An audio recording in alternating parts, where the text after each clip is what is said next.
It's a big shot, a very big shot indeed from Tendulkar. One bounce, 4 over extra cover. Tendulkar's popularity in India is unprecedented, but despite the enormous pressure, he retains his humility and dignity. Back home in India, it's a little difficult to move around freely. People love the sport and the sportsmen, so it gets a little difficult. You don't have your privacy. Well, that's a price one has to pay for it. But looking at the other side of the coin, I feel, it's the love and the good wishes which, when you go on the ground, you have 100,000 people cheering for you, praying for your success. That it does help, and it means a lot to me. Over a long time, he's been under scrutiny, under the spotlight, and you can never really look back and say he's done anything wrong. So he's dealt with it particularly well. Oh, he's like a god in this country. I mean, he's treated like a god, and he behaves like a god as well, literally, because a person with so much of expectations, with so much of pressure on his head, you never see him lose his temper. As I said, he would, if anybody wants to get photographed with him, he'll never say no. He is the absolute king. He rules our country, I think. He's just the love and the passion for the game of cricket in India.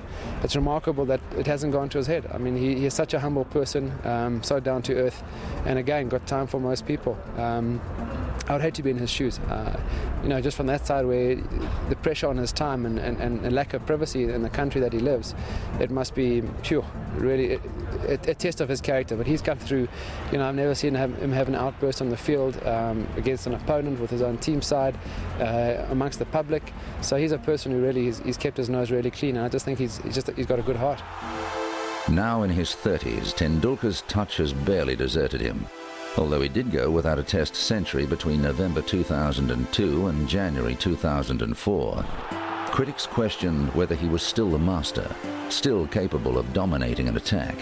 He answered the doubters with a typically belligerent, unbeaten 241 against the world champion Australians in Sydney. He came out that day. He wasn't a guy who got big scores early in his career, but he started slowly. It was a flat pitch. Steve Waugh's last Test, big occasion, great player, big score. Technically perfection, really. I enjoyed watching him bat when I played against him. I didn't want him to get too many when England were playing against him, but he did get runs against England, and you had to admire what you were watching as well, because he's just a brilliant technician. Longevity as well in a career, I mean, it is absolutely phenomenal. He probably started his Test career 5-6 years before me. He's going to finish his Test career 5-6 years after I've retired. And that sheer passion, physically to keep yourself in good shape as well.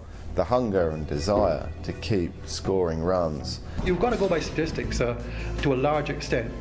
You look at the players who have the averages over 50, and they are the greatest players, in not only statistically but in every sense of the word. And I think Tendulkar's statistics there just prove his value.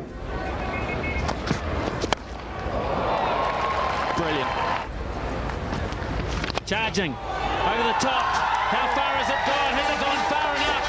It has, and Tendulkar has 100. Sachin Tendulkar is the sort of modern Indian great.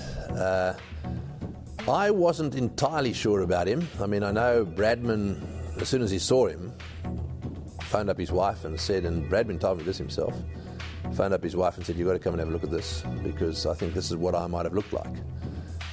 And that in itself, was saying something, and that happened before I was convinced.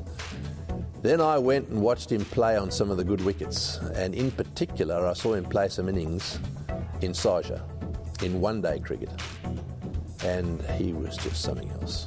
I mean, they just couldn't bowl to him. No one could bowl to him. And he played every shot in the book. I mean, he didn't just play out that wonderful straight drive back past the onside of the stumps down the other end. He played every single shot in the book. I set myself a lot of goals, but I keep it to myself. I don't usually speak out. But it's always nice to have targets. Sometimes you reach your target, you feel happy, you want to better it. If you don't reach your target, the next time you try harder. And if you surpass your target, you want to try and score more and more runs. So eventually it boils down to scoring more and more runs the next time you go in. I think there is always scope for improvement, and one is never satisfied with what you've achieved in life. You want to try and get more out of it, and that's the same case with me. I mean, I want to try and score as many runs as possible, and try and be as solid as possible and play good cricket. Tendulkar, tremendous cricket, wonderful cricket. I would come out in my bed any time to watch him. He's great. I mean, you just look at his record. You know, he loves playing. He loves the game. And he knows what he represents. He knows he represents his people really well, and his team, and the game of itself.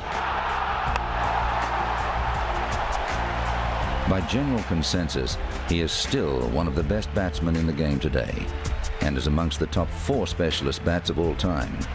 He remains cricket's most popular player, particularly on the subcontinent. We celebrate him amongst ESPN's legends of cricket.